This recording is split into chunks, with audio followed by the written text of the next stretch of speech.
T, sum that up if you can. Amazing. I think, coming on the opening day of the season and, get a point, let alone 3, I think is, fantastic from the boys.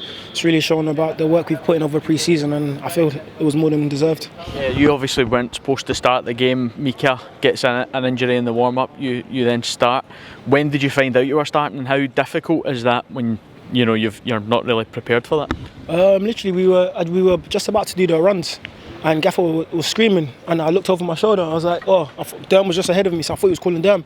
And I turned around, and his face went red, and then he was like, gave me the fingers. I was like, oh, do you want Gaffer? And then I went over to him, and he's like, you're starting getting stuff on. Mika's injured, and you don't have time to process it. I was literally, because I was just, warming up, going through the paces a bit, and you literally don't have time to process it. You don't have time to kind of get nervous or be excited. It's kind of just like a then and there thing, and I just feel like it kind of felt good in a way, because I literally didn't think anything. I wasn't nervous, I wasn't overly excited. I was just calm. And I feel like, that probably helped me to build in, because, it's a hard place to come, as I said, and the fans, and stuff like that, they can be overpowering, but no, it was great. How pleased were you to get the goal as well? Over the moon. As I said, the counting beef goal, that was, obviously my first professional goal for the club, competitive goal, and then, I could only thought what would have been like in the league.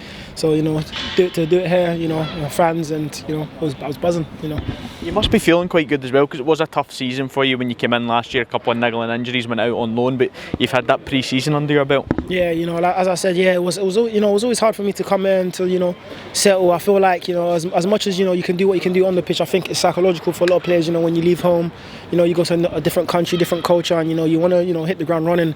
So sometimes you can, overdo it the gaffer always says to me, you're best when you do things simple, when you're running behind and you take 1 and 2 touches. And I feel like it took a while for me to kind of let that sink in. And then, of course, obviously the injury, and then, that's a few steps back. And then, you look at it when you're in a position where you just have to kind of go out on loan and, take the next step. And, I just looked at it as, new year, new beginnings. And, I spoke to the gaffer in the season. He told me what he wanted from me. And I feel like I've had time to, get used to the boys and build our chemistry. And I feel like it's only going to get better from here. Well done today. Thank you, Jimbo.